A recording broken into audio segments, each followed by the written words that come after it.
Welcome back. It's Miss Sincere Heart here, your spiritual life coach and magical goddess of love and light, bringing you the word of the week. And we are going to be talking about rejection.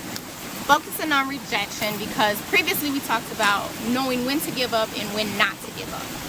And with knowing when to give up and with not to give up, we make a choice. And with that choice, we decide to go forward. We forget that there's a possibility of facing rejection from a person or a thing. When you do face rejection, there are loads of emotions that we go through. I chose to name only 4. And with those 4, I asked the question of how do you feel when you have been rejected? And typically you feel let down, you feel less than, you feel unworthy. And most times ultimately you feel like you've done it all for nothing. You tend to lose your confidence in yourself and others. You lose your interest in yourself, your goals, and others. You feel guarded and untrusting of others. You feel nonchalant. And you feel these emotions because of feeling like you haven't accomplished the goal that you set for yourself to accomplish. So everything in that aspect of you tends to drastically dissipate. And with it dissipating, it makes you feel depressed, so to speak, like you don't want to go forward. So with not going forward, you decide to make changes in what you're focusing on, forgetting that what you actually started is a goal that you wanted to set. And what most people tend to realize as you putting it on the back burner, I'll save that for later. And when you save it for later, sometimes you never get back to what it was. You never go back to finish that goal. What are some lessons that you can learn with being rejected? Number 1 is my ultimate thing with facing rejection is you have to realize that not everything and everyone is meant for you to have in your life, and not everyone is meant for you to journey together in your life. Number 2, rejection is a form of failure.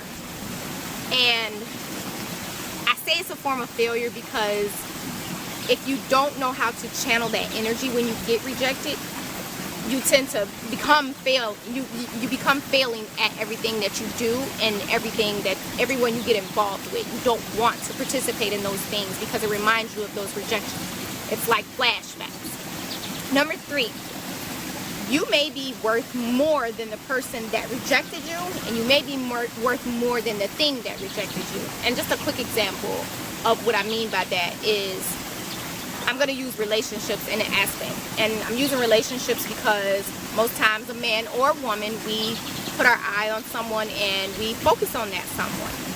There's a cute little yellow jay over here. With us focusing on that or on that specific person, we get ourselves all dolled up and we become this ultimate being, so we are there to impress that person. And with us being there to impress that person, we have our goals set on that person saying yes.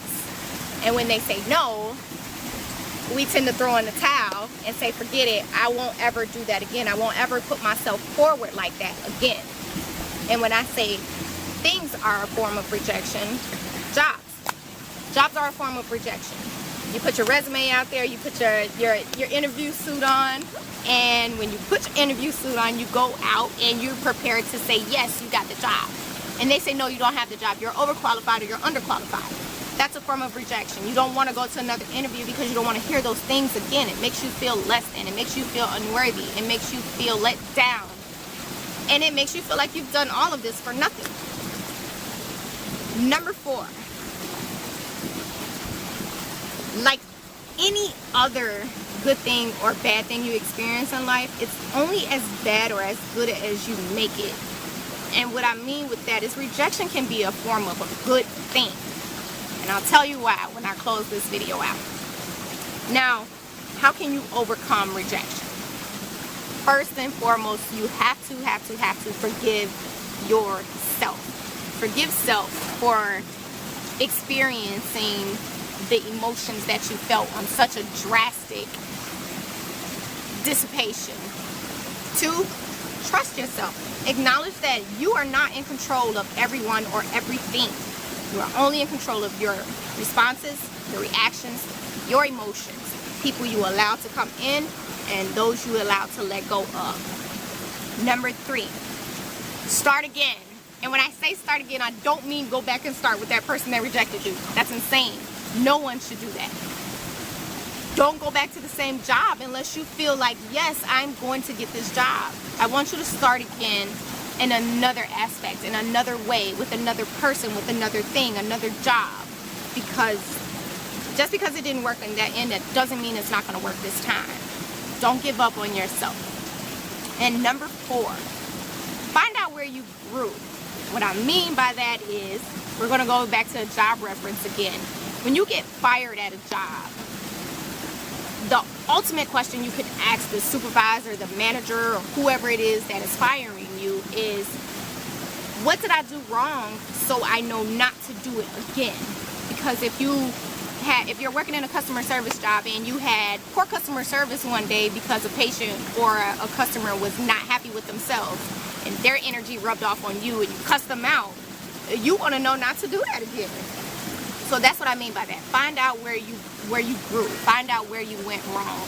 That way you are able to face that rejection again in many different forms, and it doesn't make your energy dissipate. It doesn't make you dissipate as a person. It doesn't put you in a position to say, fuck it, I did it all for nothing. Now, the reason why I said that rejection is a form of a good thing, I want you to look at it in the aspect of, like the old folks say, or the religious people say, however you want to put it. When one door closes, another one opens. Leave it at that. I want you to like, share, comment, subscribe. Give me some hearts, give me some likes. I love hearts. That's why my name is Miss Sincere Heart. And I will be talking to you later. It's your magical goddess of love and light.